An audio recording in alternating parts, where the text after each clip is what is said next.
কোনোদিন এখানে ইয়ে হবে না, এমপ্লয়মেন্ট জেনারেশন হবে না।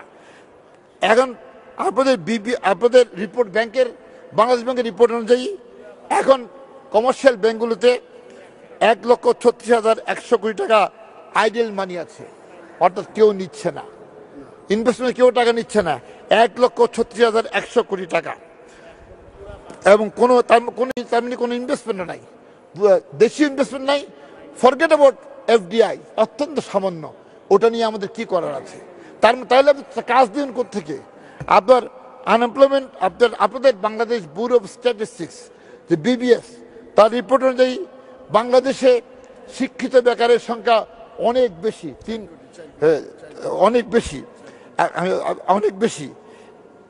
এডুকেটেড আনএমপ্লয়েডরা three times higher than the normal unemployed people, 3 গুণ বেশি তারা। এবং এদের সংখ্যা হচ্ছে ইউনিভার্সিটি গ্রাজুয়েটরা 10.1% বেকার ইউনিভার্সিটি পাস করে। টোটাল তাদের এই গভর্নমেন্টের রিপোর্ট অনুযায়ী 3,15,000 গ্রাজুয়েট বেকার আছে। Sitting on a time bomb. এই বেকারদের কীভাবে কর্মসংস্থান দিবেন?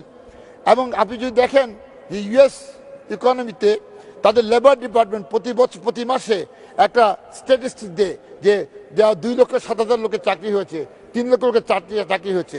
প্রত্যেকটা ইউএস প্রেসিডেন্ট তার ইলেকশনে বলে, I will solve the employment problem, I will create employment, I will generate employment.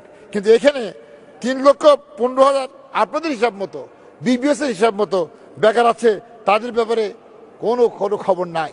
এবং দেশে 137টা বিশ্ববিদ্যালয় আছে, এত লক্ষ লক্ষ লোক প্রতিদিন গ্রাজুয়েট বেরোচ্ছে, এদিকে আমরা চাকরি দিতে পারছি না।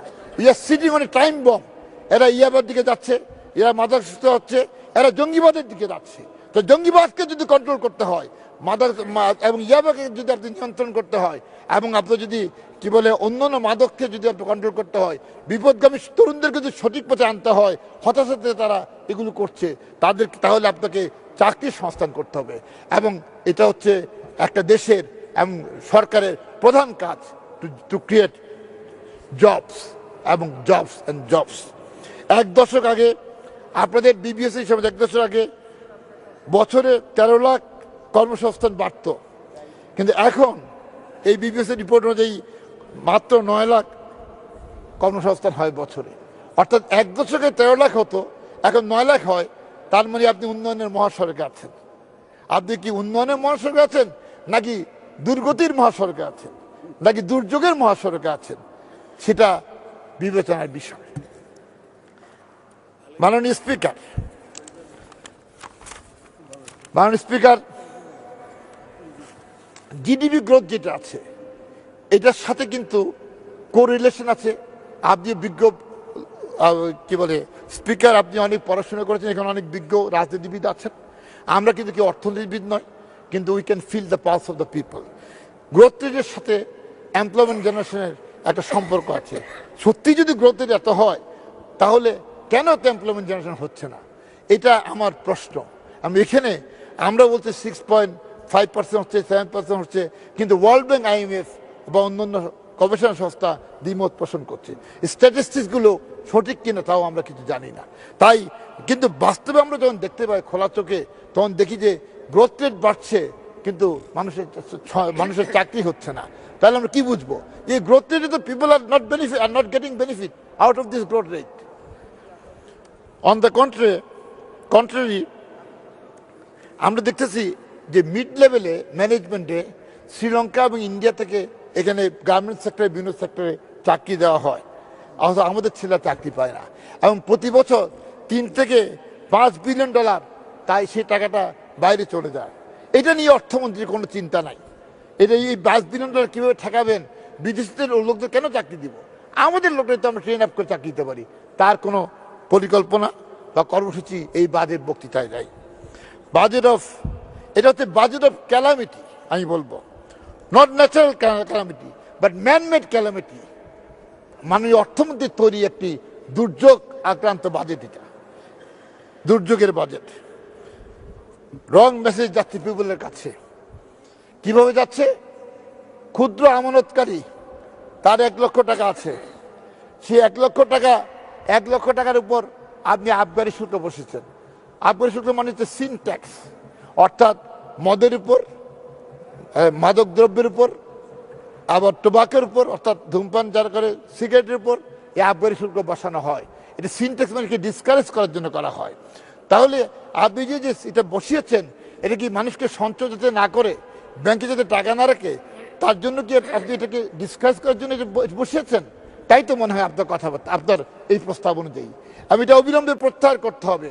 তা আপনি বলেছেন এটা কি সম্পদশালী, 1 লক্ষ টাকা যে আছে নাকি সম্পদশালী। এখন সে গতকাল এক বক্তৃতা এক জায়গায় বলেছেন, পত্রিকায় দেখেছি, আবগারি শুল্কের নাম পরিবর্তনই করবেন। এটা যে কানা ছেলের নাম পদ্মলোচন, কানা ছেলের নাম পদ্মলোচন লাগলে সে কানাই থেকে যাবে, সে পদ্মলোচন হবে না। এই হচ্ছে মাননীয় অর্থমন্ত্রীর আমাদের কাছে ধর্মজাল সৃষ্টি করে লাভ কি? আমাদের কাছে এই ধরনের প্রতারণার বক্তব্য দিয়ে লাভ কি? আমাদের কাছে সত্যটা তুলে ধরতে হবে। এইবার আসি যে ভ্যাট সাপ্লিমেন্টারি ট্যাক্সের উপর। হাইয়েস্ট ইনকাম ফ্রম ভ্যাট 99,254,00,000,000 টাকা ধরা হয়েছে বাজেটে। তার ইম্প্যাক্ট কি? তার ইম্প্যাক্ট হচ্ছে জনগণের উপর। প্রতিটি মানুষকে এটা পে করতে হবে। ভ্যাট একটা ইনডাইরেক্ট ট্যাক্স, 16 কোটি মানুষকে ভ্যাট পে করতে হবে। আপনি জিনিসপত্র কিনতে যান, ভ্যাট দিতে হবে। আপনি বাজার করতে যান, সুপার মার্কেটে ভ্যাট দিতে হবে। আপনি ঈদের জামা জুতা কিনতে যান, ভ্যাট দিতে হবে। এলপি গ্যাসের দাম বাড়বে। এলপি গ্যাসের সিলিন্ডার ছিল 54 টাকা, এটা হয়ে যাবে 300 টাকায়। আপনার কনস্ট্রাকশন মেটেরিয়ালের দাম বাড়বে, তার মানে ফ্ল্যাটের দাম বাড়বে এবং কস্ট অফ প্রোডাকশন সব কিছু বেড়ে যাবে। একই সাথে ইন্টারনেটের উপরে ভ্যাট বসিয়েছেন, সাপ্লিমেন্টারি ট্যাক্স করেছেন। আপনি ডিজিটাল বাংলাদেশ করতে চান, আপনি ইন্টারনেটের উপর আপনি কেন বসাবেন এটা? তার মানে ইন্টারনেটের কষ্ট আপনি বাড়াতে চান, সেটাও করবে। আজকে 3 মিনিট মাননীয় সদস্য। আমি কাইন্ডলি একটু সময় দিবেন, আমি শেষ করে দিব। এখন বলুন, আমাদের যদি কাইন্ডলি দেন আমি একটু শেষ করি। এই যে বাজেট ঘোষণার পরেই আমাদের কি হয়েছে? আমাদের মোটা চালের দাম বেড়ে গেছে। এখন বাজারে মোটা চাল কারা খায়? আমি কিন্তু মোটা চাল খাই না, আপনারা খান কিনা আমি জানি না। আমি কিন্তু মোটা চাল আমি খাই না, মিথ্যা কথা বলবো না। মিথ্যা কথা বলে লাভ নাই। মোটা চাল গরিব মানুষ খায়, রিক্সাওয়ালা খায়, দিনমজুর খায়, খেত মজুর খায়, এরা মোটা চাল খায়। বাস্তব। আমি এটা গত বছর মোটা চালের দাম ছিল 28 টাকা থেকে 30 টাকা, এবং এক বছর এটা 47% রাইস করেছে। Course rice 47%। মোটা চাল এখন 45 থেকে 50 টাকা, এবং মানুষের জীবন ওষ্ঠাগত। মানুষ এটাকে আর কিনতে পারে, এটা কিনতে পারছে না। একই সাথে আপনার 16 কোটি লোকের মধ্যে 17 লাখ লোকের তিন নাম্বার আছে, তার মধ্যে মাত্র 12 লাখ লোক কর দেন। তাহলে 17 লাখকে কেন করে আনছেন না? সেটা তো আপনি বাড়লেও তো 17 লাখ তো আপনি আনতে পারেননি। সেই ফেলিউরটা তো তুলে ধরতে হবে আপনাকে। আমি একটু বলবো যে আমাদের সময়, আমাদের রাষ্ট্রীয় দেশ যখন ছিলেন, দেশে উন্নয়ন হয়েছে, রাস্তাঘাট হয়েছে, ইনফ্রাস্ট্রাকচার হয়েছে, টেকনাফ থেকে তেঁতুলিয়া পর্যন্ত প্রত্যেকটা ব্রিজ হয়েছে, এবং উনি 460টি উপজেলা করে ঘুমন্ত গ্রামকে জাগ্রত করেছিলেন। উনি তারপরে কি বলে 61টি জেলা করেছিলেন। এবং তা না শুধু, আজকে এলজিডি যে রাস্তা, লোকাল গভর্নমেন্ট ইঞ্জিনিয়ারিং ডিপার্টমেন্ট, যেমন উনি প্রতিষ্ঠা করেছিলেন, ড্রাগ পলিসি করেছিলেন, কত কাজ করলেন বলে শেষ করতে পারবো না। এবং সাথে সাথে তিনি জিনিসপত্রের দামও তিনি মানুষের ক্রয় সীমার মধ্যে রেখেছিলেন, এবং তাই এখন উনি জনপ্রিয়। উনি জীবনে কিন্তু নির্বাচন কোনদিন হারেনি। উনি যতবার নির্বাচিত হয়েছেন, যতবার নির্বাচন দাঁড়িয়েছেন, ততবারই নির্বাচন হয়েছেন, জেলে বসে 5টি সিট পেয়েছেন, শত নির্যাতনের মুখো, শত প্রতিকূলতার মুখো। তার মানে কি আমাদের সময় সুশাসন ছিল, গণতন্ত্র ছিল, উন্নয়ন ছিল। উন্নয়ন, সুশাসন, গণতন্ত্র হাত ধরাধরি করে চলে। কিন্তু এখানে উন্নয়নের কথা বলা হচ্ছে, আমরা দেখতেছি ফ্লাইওভার, দেখতেছি পদ্মা ব্রিজ, আমরা অনেক কিছু দেখতেছি, আমরা কিন্তু সুশাসন দেশে নাই। এবং একই সাথে এগুলো সুশাসনের অংশ, যে কথাগুলো বললাম, লুটপাটগুলো হচ্ছে, এবং সুশাসন দেশে নাই। তা এবং সুশাসন না থাকলে উন্নয়নের সুফল মানুষ কোনোদিন ভোগ করতে পারবে না। এটা হচ্ছে দুর্গতির বাজেট, মানুষকে এর থেকে মুক্তি দেন। আমি একটি কথা বলবো, প্রখ্যাত অর্থনীতিবিদ অ্যাডাম স্মিথের ওয়েলথ অফ নেশনসে উনি বলেছেন 2 মিনিট। একটা ইনভিজিবল হ্যান্ডের কথা বলেছেন।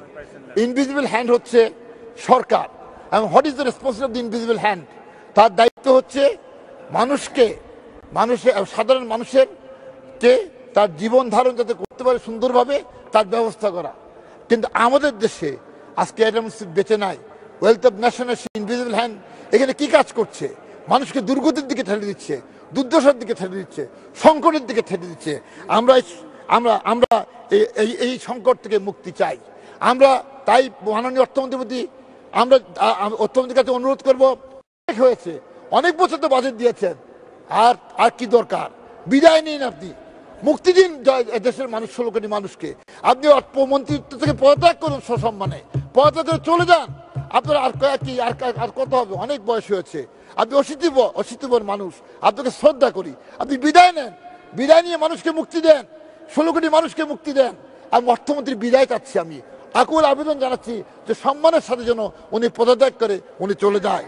এটা তো উন্নয়নের মহাসড়কের বাজেট নয়, সীমাহীন করের মহাসড়কের বাজেট। এই সীমাহীন করের মহাসড়কের বাজেট থেকে আমরা মুক্তি চাই। ধন্যবাদ মাননীয় স্পিকার।